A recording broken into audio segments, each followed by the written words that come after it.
Bom dia, quinto ano, tudo bem? Na aula de ciências de hoje, nós iremos aprender sobre a densidade.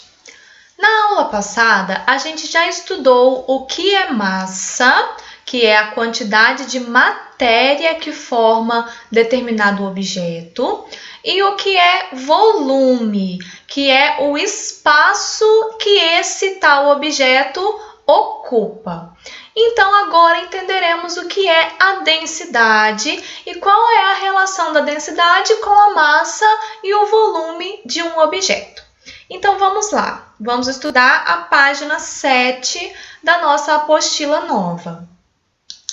O que define se um objeto flutua ou afunda na água é a sua densidade. E a densidade é a relação entre a massa dividida pelo volume de determinado objeto. Então, a massa do objeto dividida pelo volume desse mesmo objeto vai gerar a densidade. A densidade, ela pode ser maior que a água ou menor que a água. Quando eu falo que a água, eu estou me referindo à densidade da água.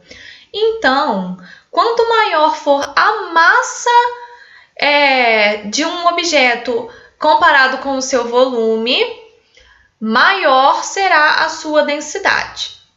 Então, pessoal, vamos observar aqui. Por que a bola flutua e por que a moeda afunda na água? A bola é um objeto que, embora tenha um volume maior do que o volume da moeda, ou seja, a bola ocupa um espaço maior que o espaço que a moeda ocupa, mas a gente tem a diferença de que a bola é um objeto que está cheio de ar. Então, esse volume preenchido com ar faz a densidade da bola ser menor que a densidade da água. Por isso, ela flutua. Já a moeda, ela não tem ar dentro dela, não é verdade? Ela é feita de metal. E o metal, ele é mais denso do que a água. A densidade, então, da moeda é maior que a densidade da água. Por isso, a moeda afunda. Porém, não é somente a densidade do material que vai interferir se ele vai afundar ou flutuar.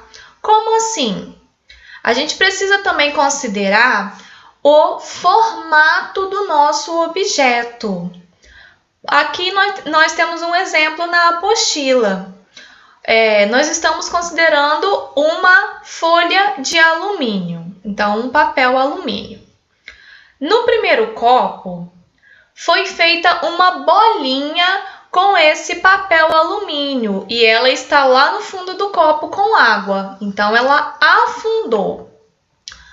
Mas nós fizemos com a mesma quantidade de papel alumínio um barquinho e por causa do formato do barquinho, ele flutuou, esse papel flutuou na água. Então, aqui a gente pode perceber que não só a densidade do material em si foi fundamental para dizer se afunda ou se flutua, mas o formato do nosso objeto também tem interferência nesse ato de flutuar ou afundar. Então, vamos entender melhor o que acontece aqui nesse esquema aqui de baixo, onde nós temos uma força que se chama peso. Não é o peso que a gente calcula na balança não, tá, pessoal? Aquilo lá que a gente tira na balança, na verdade, é a massa. Peso é um modo de falar que a gente usa para se referir à quantidade de massa de determinado objeto. Porque, na verdade mesmo, peso é o nome de uma força que empurra as coisas para baixo, igual está aqui nessa setinha em laranja. Já o empuxo é uma outra força que existe na água. Ela age no sentido contrário que essa força peso e está aqui simbolizada pela seta vermelha. Então, para baixo nós temos a força peso empurrando o objeto para afundar e de baixo para cima na água nós temos a força chamada empuxo, que empurra o objeto para cima para flutuar. Então, pessoal, o que vai acontecer aqui? Quanto mais água é deslocada pelo objeto, maior é a força de empuxo. Vamos entender. Um objeto que tem um espaço maior, como por exemplo o barquinho, veja só, comparado com a bolinha de alumínio, o barquinho ocupa um espaço maior, não é verdade? Então, isso significa que ele desloca uma quantidade de água maior. Ele movimenta mais água na superfície desse copo. Então, esse deslocamento de uma quantidade maior de água vai fazer a força empuxo, aquela que vem de baixo para cima na água, ser maior que a força peso que está vindo de cima para baixo, tentando afundar esse barquinho. Então, quando a gente tem esse empuxo sendo uma força maior, nós temos um objeto que flutua. E comparando com a bolinha ficou pequenininha. Embora seja com o mesmo alumínio, o mesmo papel alumínio, ela ficou pequenininha. Então, ela está deslocando uma quantidade de água menor, não é verdade? Comparando com o barquinho. Então, pessoal, o que aconteceu nesse caso? A força empuxo foi menor, já que a água deslocada pela bolinha também foi menor. Então, com isso, a força peso, que é aquela que vem de cima para baixo, foi maior do que a força empuxo nessa bolinha. E por isso a força peso fez a bolinha afundar. Deu para entender? Então, de acordo com o formato, se a gente conseguir um formato que desloque mais água, a gente consegue aumentar essa força empuxo, comparando com a força peso. Então, a força empuxo, sendo maior, faz um objeto flutuar. Então, com base nessas informações, vocês irão fazer a experiência da página 6 da apostila, onde vocês vão testar se alguns materiais afundam ou flutuam numa bacia com água. Aqui nós temos algumas sugestões de objetos que vocês podem usar, mas se vocês não tiverem algum desses, pode colocar outros que vocês têm aí acesso. Então é só trocar aqui o nome, risca e escreve na frente o nome do objeto que vocês substituírem, tá bom? E aqui no o que acontecerá, vocês irão dar a previsão que vocês acham do que vai acontecer, se vai afundar ou flutuar. Então, vamos escrever afunda, flutua. E aí, vocês vão colocar esse objeto na água e vão escrever aqui nessas linhas o que realmente aconteceu, tá bom?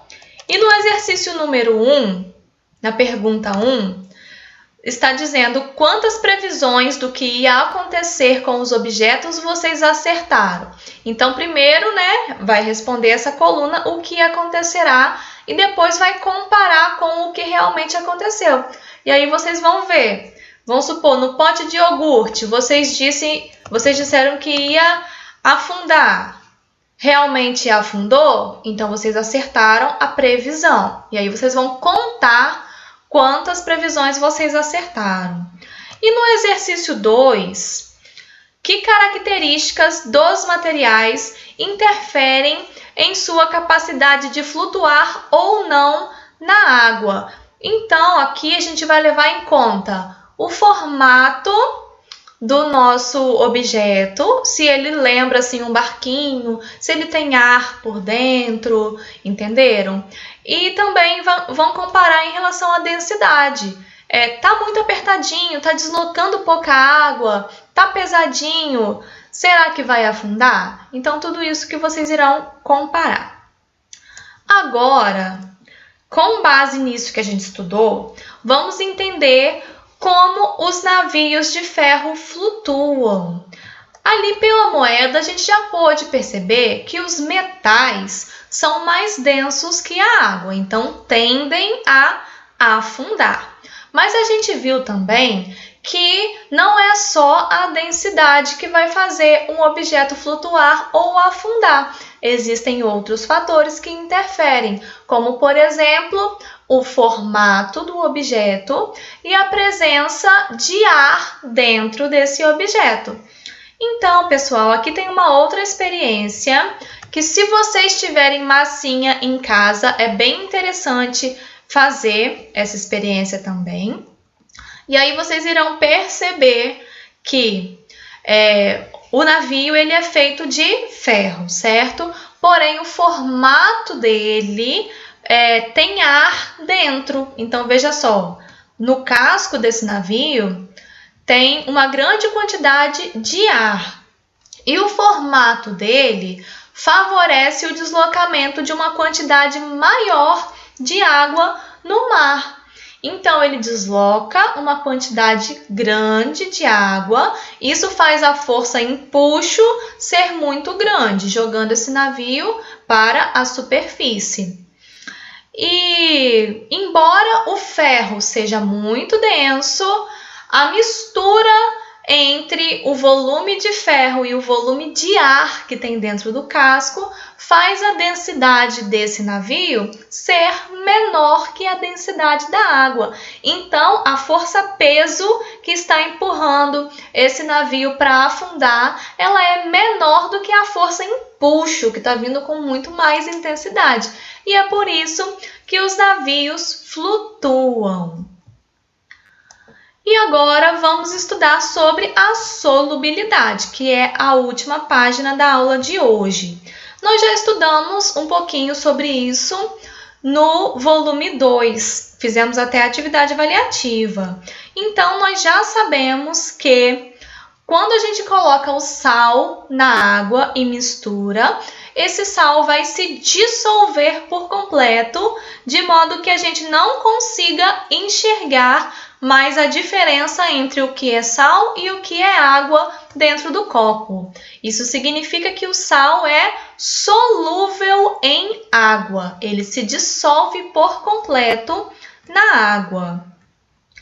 Essa característica que uma substância tem de se dissolver ou não em determinada quantidade de outra substância, que geralmente é a água, nós chamamos de solubilidade. Então, é a capacidade de se dissolver em alguma outra substância, que geralmente é água. A água, ela recebe o apelido de solvente universal, porque ela dissolve a maioria das substâncias. Porém, coisas gordurosas, como, por exemplo, a cera de uma vela e óleos, a água não tem capacidade para dissolver. Isso porque esses materiais são chamados de insolúveis em água. Por isso, pessoal, que quando a gente lava a louça, a gente precisa usar o sabão, porque o sabão ele permite a dissolução dessa gordura. Ele faz com que a gordura se dissolva, o que a água sozinha não consegue fazer. Então, é por isso que a gente só lava a louça usando a água e o sabão, que aí a gente consegue dissolver essa gordura, tá bom? Então, a nossa aula de hoje termina aqui. Eu quero o vídeo de vocês fazendo as experiências, tá bom? Qualquer dúvida, entre em contato. Beijão para vocês e até a próxima aula!